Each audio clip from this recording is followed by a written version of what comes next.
ऐसा नहीं कि एक्टर्स इससे मतलब क्या बोलते हैं, अनभिज्ञ हैं कि उनको पता नहीं था साइन करने से पहले या काम करने से पहले कि हमें इतना काम करना है। ये डेली सोप है, हमें पता है। ये वेब सीरीज या फिल्म नहीं है जिसमें हमें या तो कहीं पैसा अच्छा है तो रोल अच्छा नहीं है, रोल अच्छा नहीं है तो पैसा बेकार है, या फिर आसपास के लोग अच्छे नहीं, माहौल अच्छा नहीं है। क्योंकि अगर 40 की हैं 45 की हैं तो ऑफकोर्स वो शादीशुदा होंगी, माँ होंगी या कुछ नहीं भी होंगी। हम एक बार बाहर रोड में शूट कर रहे थे, बहुत सारा बैरियर लगाया था क्योंकि बाजार था, खुले में थे, फिर भी 4-5 औरतें धंधनाती हुई सब तोड़ती हुई आई और मुझे जैसे अभी लॉयर वाला ट्रैक चल रहा है, पुष्पा अपने सपने पूरे कर रही है, तो ऐसा कोई करुणा जी का कोई सपना है जो अभी आप करना चाहोगे, जो बकेट लिस्ट में है? नहीं, मैं उस प्रकार से जीवन ही नहीं जीती एक्चुअली। ये सवाल मुझसे बहुत लोग पूछते हैं, लेकिन मेरा जीवन जीने का तरीका वो नहीं है। मैं कोई वैसे कुछ फिक्स नहीं करती, कोई मंजिल तय नहीं करती, क्योंकि सफ़र ही इतना मज़ेदार है तो फिर बाकी क्या सोचना। तो सफ़र में जो आता जाएगा वो करते जाएंगे। ऑफ कोर्स सब अच्छा काम करना चाहते हैं, एक सुखद जीवन चाहते हैं, वो तो है ही ईश्वर की कृपा से अभी तक। आगे देखते हैं। इसलिए लगता है कि सरप्राइज कि कम कम कम, ऐसा लगता है कि आन दो दैट। मैम, लॉयर का ट्रैक चल रहा है, तो आपने किस तरीके से प्रेप किया? बिकॉज हमने प्रोमो में देखा है आप आर्टिकल्स के नाम ले रहे हैं, तो वो चीज़ कैसे आपने? वो तो खैर जो हमारे लेखक हैं, राइटर्स हैं, उतनी बड़ी टीम है जो अब निरंतर इस पे लगी रहती है, कार्यरत है।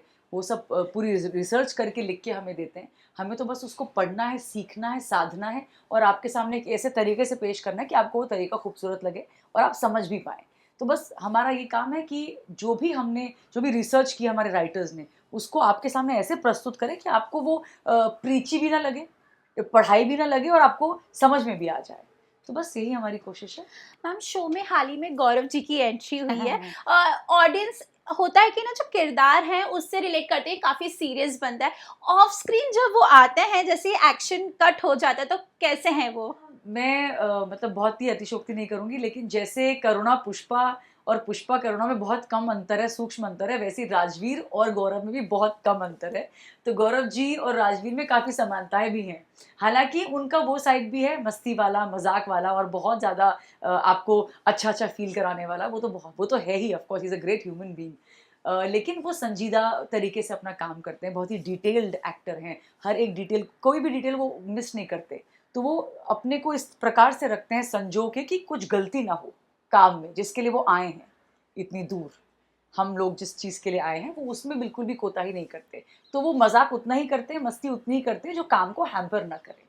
He is amazing. मैम, जब आपको पता चला था कि वो आने वाले हैं, तो क्या आपका क्या थॉट आया था? बिकॉज काफी, आप भी बहुत 20-21 साल आपको भी इस इंडस्ट्री में हो गए, उनको भी हो गए। हाँ, मतलब थॉट यही था, आई वाज़ वेरी हैप्पी। हम सभी, बल्कि हमारी पूरी टीम, क्रिएटिव टीम, हम सब बहुत खुश थे। वो बस बात इतनी सी थी कि मैं उनसे कभी मिली नहीं थी, मैंने उनके साथ कभी काम नहीं किया था। क्योंकि कहते हैं इस इंडस्ट्री में या तो आप बहुत जल्दी मिलते हैं या फिर बहुत मुश्किल होती है मिलने में। इतनी वृहद इंडस्ट्री है, आप कितने लोगों के साथ काम करते हैं। लेकिन उनके साथ काम करने का सौभाग्य मुझे पहली बार मिला है और जब पता चला तो हम बहुत खुश थे। मैं जानना चाहती थी, मैं जिज्ञासु हो गई थी एकदम कि किस प्रकार के व्यक्ति होंगे, कैसे बात करते होंगे, कैसा उनका स्वभाव होगा। परफॉर्मेंस तो ऑफ कोर्स मैंने उनकी देखी हुई थी तो मुझे पता था कि इज़ अ ग्रेट एक्टर।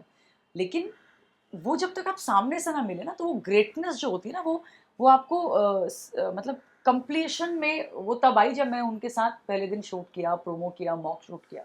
सो जो मेरी धारणा मैंने बनाई थी वो एकदम सत्य निकली, बिल्कुल सत्य निकली, एकदम मज़ा ओके आ गया। मैम, एक ना इंडस्ट्री में डिबेट बहुत चल रहा है, जैसे आप लोग 16-16 घंटे काम करते हैं, तो दीपिका जी 12 ने, घंटे, 16 घंटे हाँ, कौन बोला? नहीं होता है कभी कभार आप लोगों नहीं, की वो डबल वो शिफ्ट। स्पेशली होता है जब हमें कोई संगम करने हैं, 3-4 शोज़ का मिलके कुछ नया, कुछ यूनिक सा कुछ हो रहा है या एक्स्ट्रा आवर्स करने पड़े, टेलीकास्ट का इश्यू है, तब होता है। ऐसा नहीं कि अमूमन तौर पे 16 घंटे शूट हो रहा है, ऐसा नहीं होता। तो उन्होंने बोला कि 12 घंटे की एक, शिफ्ट होती है और उसके बाद अगर आवश्यक लगे, टेलीकास्ट का कोई इश्यू हो, कुछ अटके और कोई फँस जाए प्रोडक्शन, तो वो आपसे आके रिक्वेस्ट करते हैं कि प्लीज़ आप 2-3 घंटा, 1 घंटा एक्सटेंड कीजिए। तो उस प्रकार से काम होता है तालमेल बिठाकर। और ऐसा नहीं कि एक्टर्स इससे मतलब क्या बोलते हैं, अनभिज्ञ हैं कि उनको पता नहीं था साइन करने से पहले या काम करने से पहले कि हमें इतना काम करना है। ये डेली सोप है, हमें पता है। ये वेब सीरीज़ या फिल्म नहीं है जिसमें हमें समय मिलता है। ये तो बहुत ही कट टू कट हो जाते हैं हम लोग कभी-कभी। हम तो डेली सोप एक्टर्स हैं, हम तो समझते ही हैं। तो आप कैसे मोटिवेट करते हैं? बिकॉज आजकल की जेंजी लोग तो ऐसे हैं कि तुरंत अपना वो क्या बोलते हैं, जो सब्र होता है वो तोड़ देते हैं कि नहीं भाई अब नहीं हो रहा, तो आप उन लोगों को भी क्या मैसेज देना चाहेंगे? देखिए, व्यक्तिगत तौर पे निर्भर करता है लोगों पे। इट्स वेरी सब्जेक्ट, मतलब टू मतलब टू द पर्सन। जैसे आप व्यक्ति होते हैं रियल लाइफ में, मुझे ऐसे लगता है वैसे ही आप काम भी करते हैं। अगर आप धैर्य या पेशेंस जानते हैं, समझते हैं, तो आप काम भी वैसे ही करेंगे। अगर नहीं तो एक अलग बात है। जो भी आपके सामने आया है, जो भी काम आपको मिला है, क्योंकि आजकल के ज़माने में काम मिलना, पैसा मिलना, सब कुछ मिलना और ऐसे लोग मिलना जो आपको ये सब चीज़ें एकदम करेक्ट टाइम पर दें और अच्छे लोग मिलना बहुत मुश्किल बात हो जाती है। इन सब का जो कॉम्बिनेशन होता है वो बहुत मुश्किल से मिलता है। या तो कहीं पैसा अच्छा है तो रोल अच्छा नहीं है, रोल अच्छा नहीं है तो पैसा बेकार है, या फिर आसपास के लोग अच्छे नहीं, माहौल अच्छा नहीं है। अगर ऐसा कुछ आपको मिलता है जिसमें आपको सब कुछ कंसिडरेट लगता है कि हाँ यार यहाँ पर सब कुछ ठीक है, तो आपको अपना 1000% देने में ना आपको पीछे नहीं हटना चाहिए। क्योंकि हमें सम्मान करना पड़ता है हर चीज़ का। अगर हम नहीं सम्मान करेंगे आए हुए काम का, तो फिर वो काम हमारा सम्मान कैसे करेगा? वो तो हो ही नहीं सकता ना। It's a cycle, it's give and take, everything is butter. So you have to respect the work, you have to respect people around you. मुझे लगता है एक बेसिक सम्मान अपने अंदर रखिए, थोड़ा सा पेशेंस रखिए। कोई ये नहीं कह रहा है कि जुल्म सही है या टॉर्चर सही है, लेकिन जो बेसिक रिक्वायरमेंट है आपके काम की, आपके रोल की, वो तो आपको करनी ही चाहिए, करनी ही पड़ेगी। वरना फिर आप काम मत कीजिए काम। लेकिन अगर आप काम करते हैं तो आप 100% दीजिए उसमें। मैम लास्ट सेकेंड क्वेश्चन है कि इंडस्ट्री में ना जैसे पहले जब जिस दौर से जिस लीग में आपने काफ़ी हिट शोज दिए हैं वो जी। रहने वाली महलों की, तो तब एक होता था परफॉर्मेंस बेसिस पे एक्टर को सिलेक्ट किया जाता था, जी। और तब ऐसा होता था कि जो ऐसा डिमांड होता था 16-17 साल की, लेकिन अब जैसे पुष्पा इम्पॉसिबल ले लो, अनुपमा ले लो, तो एक ओल्ड एज, ब्रैकेट। हाँ वो बढ़ गया। तो वो क्या डिफरेंसेस आपको आया है, किस नज़रिए से अब आप देखते हैं? पता नहीं कहानी कहने का शायद अंतर आया हो या ऑडियंस बदली हो, मैं नहीं जानती। क्योंकि जब वक्त के साथ परिवर्तन सबसे कांस्टेंट चीज़ है, रोज़ होती है। तो हो सकता है कि लोगों का दृष्टिकोण बदला हो समाज को देखने का। हो सकता है कि लेखन में कुछ बदलाव आए हों जो मैंने इतने सालों में देखे हैं। तो वो यही है कि अभी लोगों ने अपनी सोच को थोड़ा खोल दिया है। काफ़ी ऐसा नहीं कि बंद नहीं है कि बस यही करना है, ऐसा नहीं है। खोला है अपनी सोच को, और अलग अलग प्रकार से लोग अलग अलग टॉपिक्स लेते हैं, अलग अलग कॉन्टेंट्स लेते हैं और उस पर काम करते हैं। तो ये बदलाव मैंने देखा है अपने सामने। सो आई थिंक ये बहुत अच्छा चेंज है एंड इट्स अमेजिंग। मैम एक और चीज़ है, जैसे हर चैनल ना, जैसे पुष्पा इम्पॉसिबल हो गया, फिर जी टीवी पे बस इतना सा ख्वाब, जी। अनुपमा, जी। तो ऐसे लेकर आ रहे हैं राइटर्स, लेकिन कुछ कुछ चल नहीं पा रहे हैं। आजकल शोज बहुत 6-6 महीने में बंद हो गए और कंपैरिजन भी बहुत होता है, तो जी। कभी ऐसे मैसेज आप तक पहुंचे हैं कंपैरिजन के? नहीं, कंपैरिजन तो होता ही, वो तो कोई कहने की बात ही नहीं। अगर आपकी प्रोटैगनिस्ट 40 साल की हैं 4 शोज में, तो कंपैरिजन तो होगा ही। क्योंकि अगर 40 की हैं, 45 की हैं, तो ऑफकोर्स वो शादीशुदा होंगी, माँ होंगी या कुछ नहीं भी होंगी। लेकिन अमूमन तौर पर जनरली ऐसे ही होगा सामान्यतः। तो कंपैरिजन होते हैं लोगों को, क्योंकि जीवन है। देखिए, सिंपल सी बात मैं आपको बताती हूँ। एक्टिंग कोई बाहर से निकली हुई चीज़ नहीं है, ये जीवन का दर्शन है। आप जैसे जीवन जीते हैं और वही लोग बनाते हैं जो जीवन जी रहे हैं। इंसान ही बनाते हैं ना सीरियल। तो 10 में से 5 चीज़ें तो मेल खाएंगी। इमोशंस एक जैसे होते हैं इंसानों के, रिएक्शंस कई लोगों के एक जैसे होते हैं, स्थितियाँ एक जैसी होती हैं। सब शादी करते हैं, सबके बच्चे होते हैं, सबके साथ कोई प्रॉब्लम होती है, कोई कोई सुखद रहता है, कोई नहीं रहता है, कोई दुखद रहता है। तो यही चलता है पैटर्न। तो इसी पे ही तो शोज बनेंगे। तो लगता है सामान्यतः लोगों को लगती होगी, तो लोग बोलते भी हैं। पर उससे हमें इफेक्ट नहीं होना चाहिए। आप जो कंटेंट लेके चल रहे हैं, जो आप लाइन ऑफ थॉट लेके चल रहे हैं, उसे 100% दीजिए, उसमें कन्विक्शन डालिए, उसे स्क्रीन प्ले वाइज किस तरह से अलग कर सकते हैं वो सोचिए। बाकी तो सब डेस्टिनी। मैम कोई फैन मूवमेंट जो आपको बोला है, पुष्पा जी आपका सीरियल देखकर मुझे अरे बहुत सीख मिली है, कोई बहुत ऐसा आप शेयर करना बहुत चाहो क्यूट मोमेंट? बहुत बहुत सारे। अब मैं ये ऐसे नहीं बता सकती। हम एक बार बाहर रोड में शूट कर रहे थे, बहुत सारा बैरियर लगाया था क्योंकि बाजार था, खुले में थे। फिर भी 4-5 औरतें धंधनाती हुई, सब तोड़ती हुई आई और मुझे इतनी जोर से गले लगी, बस मैं गिरने ही वाली थी, बस बच गई।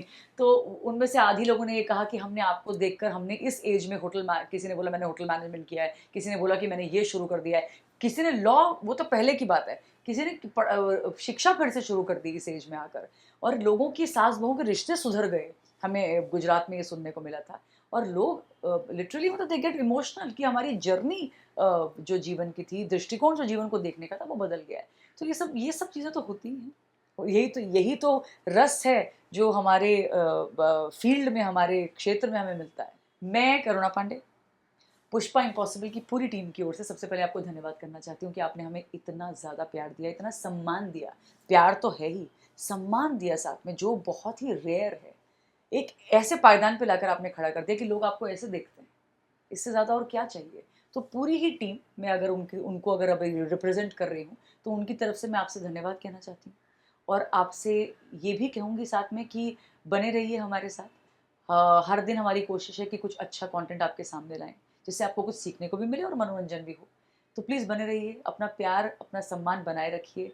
नए नए शोज़ आएंगे, आपके पास बहुत सारे एवेन्यूज़ हैं, आपके पास OTT है, आपके पास फिल्म है, लेकिन फिर भी हमने एक ऐसा शिद्दत वाला शो बनाया, सच्चाई से बनाया, जो आपको इतना छुआ है। तो मैं ये कहूँगी कि रिसेंटली हमारा टाइम्स जो स्लॉट था वो भी चेंज हुआ है, 9:30 से हम 9 बजे आ गए हैं। तो मैं नई ऑडियंस से भी रिक्वेस्ट करूँगी कि प्लीज़ 2-3 एपिसोड हमारे देखिए, क्योंकि जब तक आप कुछ देखेंगे नहीं, आपको समझ में नहीं आएगा कि ये अलग क्यों है, मुख्तलिफ क्यों है, लोग ऐसा क्यों बोलते हैं। तो प्लीज़ देखिए, और अगर आपके मन को छुए तो कंटिन्यू कीजिए बस। And we love you audience, एंड आप हैं तो हम हैं। मैम, आपके फैमिली और फ्रेंड्स से आपको मैसेज आते हैं जो पुराने शो में रहने वाली बहुत। घर महलों की से को स्टार से आप बातचीत होती है आपकी? बातचीत तो उतनी नहीं हो पाती, जैसे मैंने आपको बोला, वो 20-20 साल पहले की, आप 18 साल पहले की बात करिए, 15 साल पहले की। और अब तो सोशल मीडिया का ज़माना है, ये तो हाँ। सवाल ही वैसे उतना जायज़ नहीं होता, क्योंकि सब इंस्टाग्राम पे एक दूसरे को फॉलो करते हैं। Sorry I take the name. Social media पर सब एक दूसरे को फॉलो करते हैं और एक दूसरे को जानते हैं कि कौन क्या कर रहा है, सब स्टोरीज डालते हैं। तो ऐसा लगता नहीं कि कोई दूर है, ऐसा लगता है सब आसपास ही घूम रहे हैं आपके। सो हाँ, टच में थोड़ा बहुत है। रीना से बात होती है आपकी? रीना से बात नहीं होती। फैंस बहुत बोल रहे हैं बदल गई है बहुत वो। मैं उन्हें फॉलो करती हूँ और मैं जानती हूँ she is a very good human being, very simple, very normal, very very down to earth. तो मज़ा आता है उनको, मैं सोशल मीडिया पे फॉलो करती हूँ, देखती रहती हूँ उनकी पोस्ट्स। और पता है, एक आत्मीयता है हम सबके अंदर एक दूसरे के प्रति। आई थिंक वो ही काफ़ी है आजकल के ज़माने में, क्योंकि जाकर मिलना तो नहीं पॉसिबल हो पाता। थैंक यू सो धन्यवाद मच। आपका, टेली चक्कर। Thank you so much. Thank you so much Thank you. Ma'am.